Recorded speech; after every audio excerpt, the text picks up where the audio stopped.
प्रिय श्रद्धालुओं, जय श्री कृष्णा, जय सिया राम, जय श्री महाकाल। विभीषण रामदल में आ गए और रामदल में आने के बाद अनेक प्रकार से वन में भगवान के बारे में विचार कर रहे हैं। बड़े प्रसन्न हैं कि आज उन चरणों के मैं दर्शन करूंगा जिन चरणों की चरण पादुकाओं को भरत जी मन लगाकर प्रतिदिन पूजा करते हैं। अब इधर विभीषण के साथ रामदल की सेना किस प्रकार का व्यवहार करती है, यह बात तुलसीदास जी महाराज लिखते हैं, आप लोग श्रवण कीजिएगा। ताय राख कपीश पह आए, समाचार सब ताय सुनाए, कहे सुग्रीव सुनौ रघुराई, आवा मिलन दशानन भाई। उन्हें पहरे पर ठहराकर वे सुग्रीव के पास आए और उनको सब समाचार कह सुनाए। सुग्रीव ने श्री राम जी के पास जाकर कहा, हे रघुनाथ जी सुनिए, रावण का भाई आपसे मिलने आया है। कहे प्रभु सखा बूझिए, कहे कपीस सुनो नर नाहा, जानी न जाए निशाचर माया, काम रूप के कारण आया। प्रभु श्री राम जी ने कहा, हे मित्र, तुम क्या समझते हो, तुम्हारी क्या राय है। वानर राज सुग्रीव ने कहा, हे महाराज सुनिए, राक्षसों की माया जानी नहीं जाती। यह इच्छानुसार रूप बदलने वाला छली न जाने किस कारण आया है। भेद हमार लेन सठ आवा, राखिए बांध मोय अस्भावा, सखा नीत तुम नीक विचारी, ममपन शरणागत भय हारी।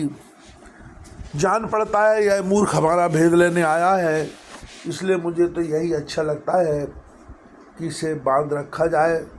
श्री राम जी ने कहा, हे में तो तुमने नीति तो अच्छी विचारी है, परंतु मेरा प्रण तो है शरणागत के भय को हर लेना, शरणागत के भय को दूर कर देना। सुन प्रभु बचन हर्ष हनुमाना, शरणागत बच्छल भगवाना। प्रभु के वचन सुनकर हनुमान जी हर्षित हुए और मन ही मन कहने लगे, भगवान कैसे शरणागत वत्सल शरण में आए हुए पिता की भांति प्रेम करने वाले हैं। शरणागत कहूँ जे तजय, निज हनित अनुमान, ते नर पावर पाप में नय बिलोकत हान। श्री राम जी फिर बोले, जो मनुष्य अपने अहित का अनुमान करके शरण में आए हुए का त्याग कर देते हैं, वे पामर क्षुद्र हैं, पापमय हैं, उन्हें देखने भी हानि है, पाप लगता है। कोट विप्र बदला गए जाऊ, आए शरण तजऊ नहीं ताऊ, सन्मुख होए जीव मोय जबही, जन्म कोट अगनाश है तबही। जिसे करोड़ों ब्राह्मणों की हत्या लगी हो, शरण में आने पर मैं उसे भी नहीं त्यागता। जीव ज्यों ही मेरे सन्मुख होता है, त्यों ही उसके करोड़ों जन्मों के पाप नष्ट हो जाते हैं। पापवंत कर सहज स्वभाव, भजन मोर ते भाव न काऊ, जो पै दुष्ट हृदय सोई होई, मोरे सन्मुख आय किसोई। पापी का यह सहज स्वभाव होता है, मेरा भजन उसे कभी नहीं सुहाता। यदि वह रावण का भाई निश्चय ही दुष्ट हृदय का होता तो क्या वह मेरे सम्मुख आ सकता था। निर्मल मन जन सोई मोह पावा, मोह कपट छल छिद्र न भावा, भेद लेन पटवा दस शीशा, तब न कछु भय हान कपीशा। जो मनुष्य निर्मल मन का होता है वही मुझे पाता है, मुझे कपट और छल छद्र नहीं सुहाते। यदि उसे रावण ने भेद लेने को भेजा है, तब भी हे सुग्रीव, अपने को कुछ भी भय या हानि नहीं है।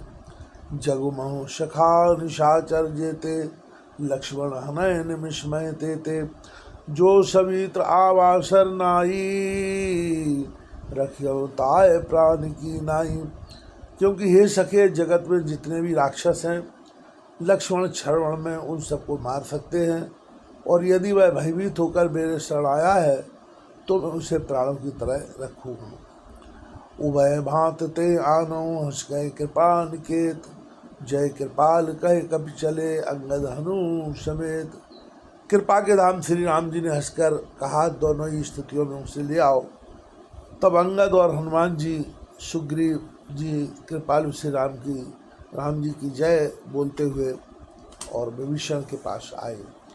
चादरते आगे कर बानर, चले जहाँ रघुपति करुणा कर। दूर ते देखे दो भ्राता, नयनानंद दान के दाता। विभीषण को आदर सहित आगे करके बानर फिर वहाँ चले जहाँ करुणा की खान श्री रघुनाथ जी ने थे। नेत्रों को आनंद का दान देने वाले अत्यंत सुखद दोनों भाइयों को विभीषण जी ने दूर से ही देखा। बहुर राम छवि धाम बिलोकी, रहे ठटक टक पल रोकी। भुज प्रलम्ब कंजारुन लोचन, श्यामल गात प्रणत भय मोचन। फिर शोभा के धाम श्री राम जी को देखकर वे पलक मारना रोककर ठिठक कर स्तब्ध होकर एक टक देखते ही रह गए। भगवान की विशाल भुजाएं हैं, लाल कमल के समान नेत्र हैं और शरणागत के भय का नाश करने वाला सांवला शरीर है।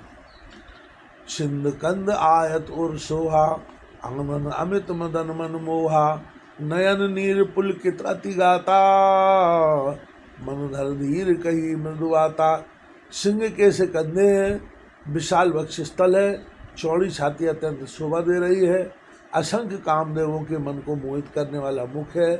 भगवान के स्वरूप को देखकर विभीषण जी के नेत्रों में प्रेमाश्रुओं का जल भराया और शरीर अत्यंत पुलकित हो गया।